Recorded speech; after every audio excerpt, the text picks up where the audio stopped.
Now let's take a look at the role of the Rothschild family, the family said to be the wealthiest in the world.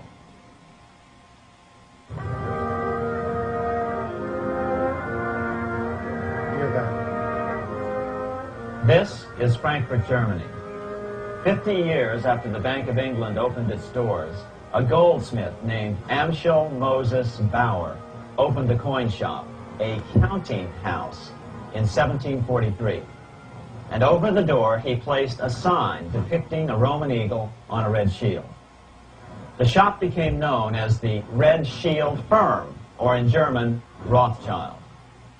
When his son, Amschel Meyer Bauer, inherited the business, he decided to change his name to Rothschild. Amschel soon learned that loaning money to governments and kings was more profitable than loaning to private individuals. Not only were the loans bigger, but they were secured by the nation's taxes. Mayer Rothschild had 5 sons. He trained them all in the skills of money creation, then sent them out to the major capitals of Europe to open branch offices of the family banking business. His first son, Amschel Meyer, stayed in Frankfurt to mind the hometown bank. His second son, Solomon, was sent to Vienna.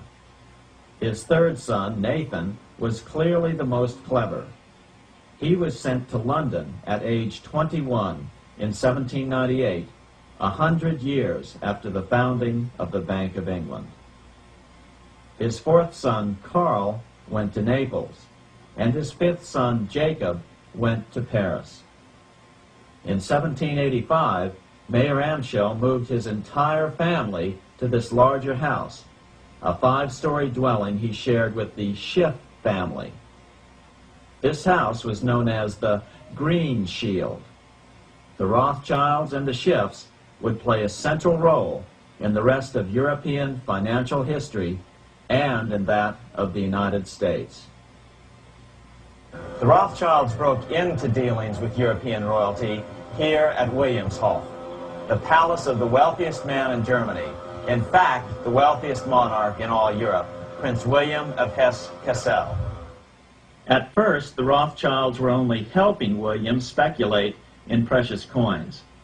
But when Napoleon chased Prince William into exile, he sent 550,000 pounds, a gigantic sum at that time, to Nathan Rothschild in London with instructions for him to buy consols, British government bonds, also called government stock.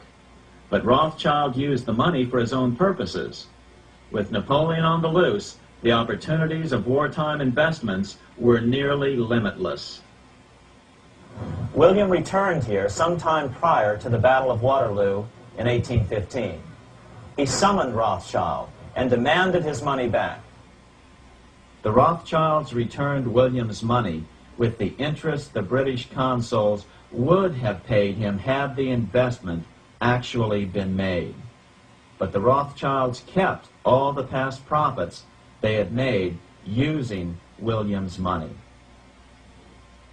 Nathan Rothschild later bragged that in the 17 years he'd been in England, he'd increased his original 20,000 pound stake given to him by his father by 2,500 times.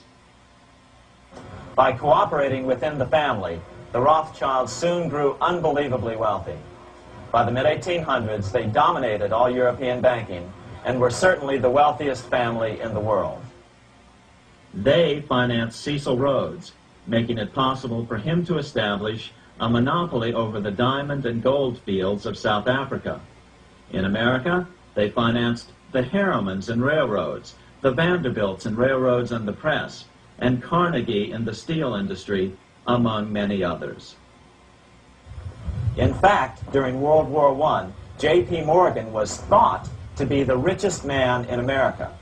But after his death, it was discovered that he was actually only a lieutenant of the Rothschilds. Once Morgan's will was made public, it was discovered that he owned only 19% of J.P. Morgan companies.